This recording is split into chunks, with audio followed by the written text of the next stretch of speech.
Você tem um segredo? Um que você guarde por vergonha, timidez. Se você tem um ou já teve, imagino que você o guardava porque você tinha medo do julgamento dos outros ou você tinha medo de se sentir exposto, principalmente. Do conforto de não estar exposto, de não sentir um livro aberto, onde as pessoas conseguem te acessar muito facilmente porque elas sabem algo sobre você. A questão é, provavelmente você sentia vontade ou sente vontade de contar esse segredo. Por mais vergonhoso que ele seja, por mais que pareça que não seja o certo você contar, é provável que ainda tenha dentro de você uma vontade de compartilhar isso com outro alguém. Não é algo que passa na sua cabeça constantemente, mas parece que rói lá no fundo e coça a sua orelha. Por que coisas como essa acontecem? Às vezes a vida é dura, e a gente sabe disso, e a gente tem que ser forte para conseguir aguentar as dificuldades e vencer cada uma de uma vez e chegar no final do dia vitorioso como uma pessoa que conseguiu derrotar os problemas dela. Mas talvez no final desse dia ou no início do dia seguinte você sinta falta de algo, como se só vencer não bastasse. Quando a gente finalmente pode descansar depois de lutas diárias, parece que falta algo, parece que você não está completo e você procura algo para te completar, mas você não saiba muito bem o que seja. Onde eu quero chegar é que talvez esse algo seja a falta de alguém. Talvez esse algo que você esteja procurando seja alguém. Obviamente existem pessoas que não procuram outra pessoa para ter companhia, né? Mas em sua maioria, provavelmente você procura alguém, mesmo que não seja exatamente da forma padronizada como um relacionamento. Tem muitas pessoas que procuram, por exemplo, por sexo casual. Tá aí um jeito de tentar driblar essa falta de alguém na sua vida de uma forma mais simples, né? Sem tanto envolvimento aí que você precise se expor, né? De uma forma mais perigosa, em que haja mais envolvimento e você fica com medo de quebrar a cara e ter que compartilhar muito seu dia. Isso é meio assustador para algumas pessoas, talvez por traumas anteriores, talvez por anos, enfim. Conseguimos ser sozinhos? Provavelmente, mas talvez por não muito tempo. Aristóteles fala, por exemplo, que o ser humano é um ser social. E isso já fala muito por si só, mas explicando, nós somos uma raça que procura estar com outros, né? Nós funcionamos melhor em maior quantidade, né? Quando nós nos relacionamos entre nós. Então, talvez dê sim para ficar sozinho, mas provavelmente não é o optável. Mas por que isso acontece? Por que mesmo com a gente conquistando as coisas e mesmo nós vencendo os problemas, os demônios da vida, por que essa necessidade de outra pessoa que pode ser muito implicante, muito irritante, porque às vezes não basta você alcançar as coisas por si só, que são as coisas que em tese importam. Por que isso acontece? O ponto é que talvez a vida seja feita para dois. Para isso, vamos conversar com Sartre.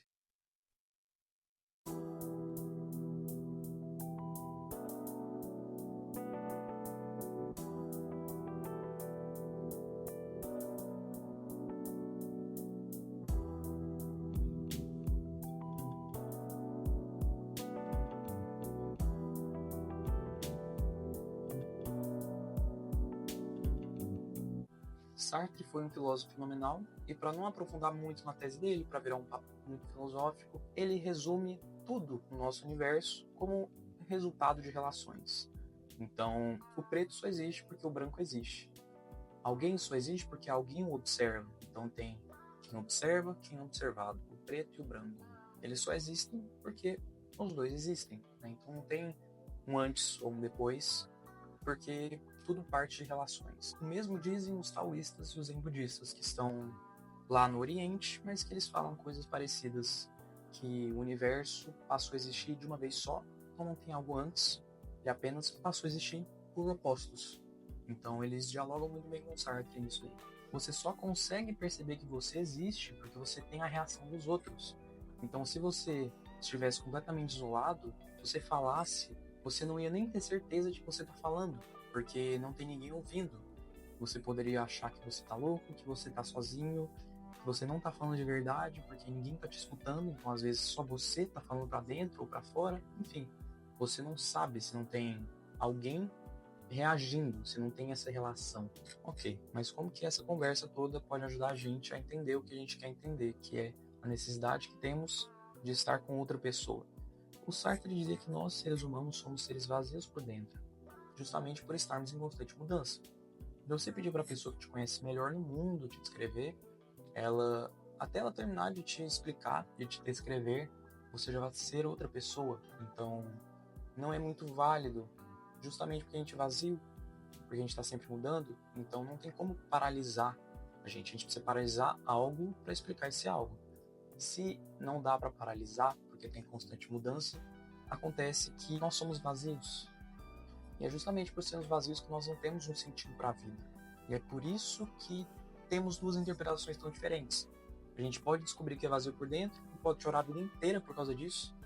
Ah, não tem porquê de eu estar aqui, então não tem sentido para eu estar vivo. Ou tem um lado mais positivo, né, mais otimista, que é justamente por eu não ter um sentido para a vida, eu posso dar o sentido que eu quiser. Eu tenho um livre-arbítrio de poder produzir, provocar o que eu quiser, justamente porque eu sou vazio por dentro. Então, eu posso colocar tudo que eu quiser dentro de mim.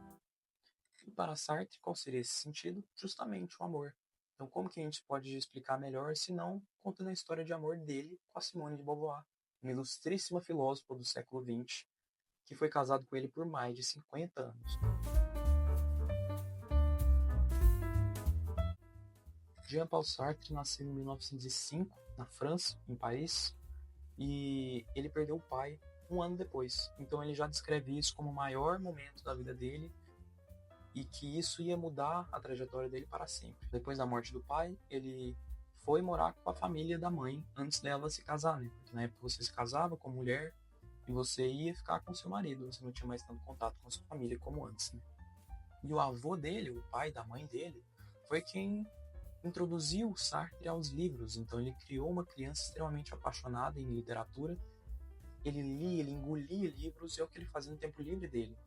E não demorou muito para ele começar a se destacar nas faculdades, no ensino médio mesmo, na escola, como uma pessoa mais intelectual que se interessava muito por esse tipo de coisa. Seguindo a sua vida intelectual, aos 23 anos, ele entrou num concurso extremamente concorrido, e lá ele estava aplicando provas para tentar chegar em algo ainda mais alto dentro da faculdade. E foi lá que ele encontrou uma mulher. Simone de Beauvoir foi uma mulher nascida em 1908, na França, em Paris também, que cresceu na aristocracia francesa. Os pais dela eram muito bem abastados e ela estudou em uma escola católica privada. Então ela conseguiu sem muita dificuldade entrar numa faculdade muito boa, mais ou menos aos 20 anos ali. E na mesma prova ela conheceu Sartre. Os dois estavam realizando a mesma prova e eles se conheceram e perceberam essa vontade mútua de entender as coisas e pesquisar, essa vontade por filosofia. Então isso impulsionou a relação deles. A partir disso, Sartre passou em primeiro lugar nesse concurso e a Simone passou em segundo lugar. Então demonstrei o quão brilhantes eles eram desde sempre, como por que, né, eles seriam tão consagrados até hoje como eles realmente são. A gente tem uma entrevista de uma amiga deles da época, chamada Claudine Montelli, escritora famosa, que conta um pouco pra gente como eles eram como casal. Ela descreveu Sartre como um homem nada atraente, que era até mais feio pessoalmente do que nas fotos, mas que quando ele falava ela ficava apaixonada pela voz dele, como se nada mais no mundo importasse, porque ele tinha uma voz muito apaixonante. E Simone de Beauvoir como uma pessoa mais direta, centrada nos seus objetivos. Às vezes eles terminavam as frases um dos outros também. Sartre disse que a primeira vez que ele a viu, ele ficou apaixonado, como se ela fosse a pessoa mais linda do mundo, e que ela era muito inteligente também, isso atraía. Ela era linda, mesmo que no primeiro dia que eu a vi, ela estivesse usando aquele chapéu horroroso. Sartre é um homem bem baixo, Simone de Beauvoir já era uma mulher mais alta considerada à época. Então, um gesto que ela sempre aponta nos dois é que ela sempre colocava a mão no ombro dele e ele sorria e encostava na mão de volta, e ela sempre via nisso um gesto muito bonito de carinho. No funeral de Sartre, que acabou morrendo antes de Simone, ela desmaiou em choque completamente, porque ela não aguentou a pressão daquele momento de ter perdido o ente mais querido que ela tinha, como se o sentido da vida dela tivesse ido embora, né? Após a morte dele, a Simone se propôs a publicar e escrever sobre as coisas que o Sartre não publicou em um gesto de amor.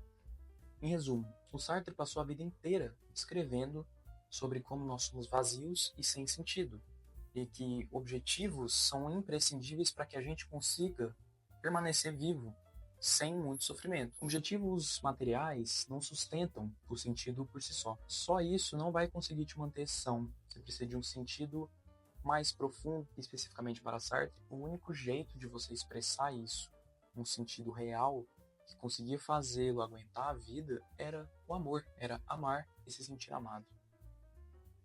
E se Sartre não tivesse tido Simone de Beauvoir na vida dele, o que seria dele? Nós nunca saberíamos, nunca saberemos, mas com certeza um homem sem ter encontrado o sentido para a vida dele. Então talvez nós nem teríamos toda a contribuição dele sem que ele tivesse algo para se prender em vida. E não é tão diferente conosco. Nós permanecemos à procura de companhia, à procura de alguém para compartilhar, até as coisas que nós em tese não queremos compartilhar. Já chegou em casa num sábado à noite, sozinho, triste, que você está sozinho em vez de estar com alguém? Não necessariamente namorado. Os problemas da vida são mais leves quando eles são compartilhados. E a gente consegue sentir o sorriso que não consegue sair da nossa boca quando a gente está com alguém. Você precisa e você gosta muito de sentir esse sentimento. Quando a gente encontra alguém na rua e dá um bom dia que a pessoa não espera, ela abre um sorriso de felicidade, porque você consegue tirar um pouco daquele automático da vida, o frio na barriga de quando você escuta o primeiro eu te amo daquela pessoa que você sempre quis ouvir, sempre quis falar para ela. O motivo da gente acordar para trabalhar o dia inteiro, como a gente faz, alguém que ouviria aqueles seus segredos, você tem medo de se expor, sem julgar, compartilhar isso de uma forma muito benéfica para você, que não seja só um peso de estar jogando algo ruim sobre você para outra pessoa. Até mesmo vontade de ter um filho, para a gente poder amar alguém, amar esse filho e ele amar a gente de volta. O que a gente sente naquele domingo chuvoso, alguém que te abraça na sua vitória ou na sua derrota, nos dois casos. Se a gente viver em torno disso, talvez as coisas ficassem um pouco mais leves. Sabe? Hoje em dia a gente tem muito essa cultura de ter que tomar cuidado, que é compreensível, é correto, de não depender do amor de outras pessoas para você conseguir ficar bem, mas o objetivo disso é você não se sentir quebrado por sentir essa necessidade. Então eu conheço muitas pessoas que se sentem mal, de se sentir solitário, como se isso fosse um problema enorme delas, como se elas estivessem quebradas, como se tivesse algo errado com elas. Mas talvez a vida realmente tenha sido feita para viver em dois. E se todo mundo estivesse procurando um amor, procurando amar, procurando espalhar o amor, talvez os problemas da vida fossem menores. Em pessoas que simplesmente estão procurando fazer o bem e sentir o bem um do outro. Não é só uma procura por sentido, também é uma promoção de bem-estar geral. Torna todo mundo mais feliz quando a pessoa está provocando ou recebendo isso. Então talvez não tenha nada melhor no mundo do que se apaixonar, do que se permitir, do que se dar. Mesmo sabendo que existe a chance de você quebrar a cara completamente, passar por meses horríveis. Mas isso faz parte da luta. Demanda muita força, mas tem muita recompensa. Desde que eu assumi essa vontade de amar e receber amor, as coisas têm sido mais bonitas e elas voltam a ser um pouco mais coloridas como eram na infância, né? Em que a gente queria sentir essas coisas boas e não sentia tanto essa necessidade de obrigações que a gente precisa sim ter pra gente. É bonito dar um passo para trás e perceber que a gente está aqui para amar, certo? A gente está aqui para compartilhar coisas boas com os outros e não só as mágoas, não só as dificuldades. O sentido que Sartre e que eu acredito que é o nosso como seres humanos vazios por dentro é o amor, é compartilhar, é viver em dois, é ter o dois, sempre uma relação, nunca é sozinho, são sempre dois. E Simone de Beauvoir ter escolhido, nos últimos anos de vida dela, publicar e falar sobre o ex-cônjuge dela, fala muito. Como se, mesmo que ele não estivesse mais lá, o sentido dela ainda era ele, ainda era sentir o que ele proporcionava para ela. It's all a test. It's almost like an experiment, God's experiment. When are we gonna understand that we are put on earth to love? That's all it's about. Everybody want to figure out how complicated life is and break it down. This is what I truly think. War gonna keep going on, frustration gonna keep going on, anger gonna keep going on till we finally go back down to the simplest word, love.